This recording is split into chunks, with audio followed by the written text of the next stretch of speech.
董卓歷史上有名嘅奸臣，佢冇乜本事，但係脾氣好大噶，亦都好貪心。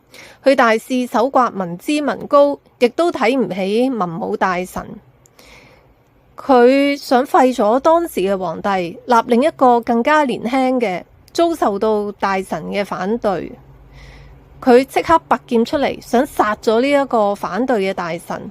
好在佢嘅謀士李儒當場制止。董卓殺呢一位大臣之前，講咗句：信我者生，逆我者死。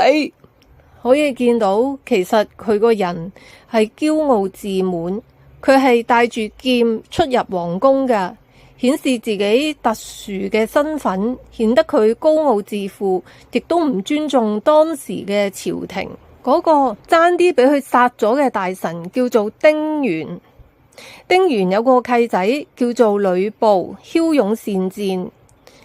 董卓睇中佢，於是就重金收買咗呂布返嚟。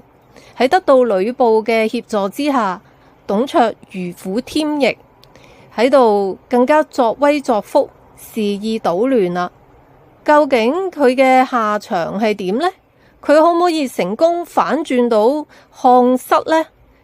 同埋曹操對唔對付到佢呢？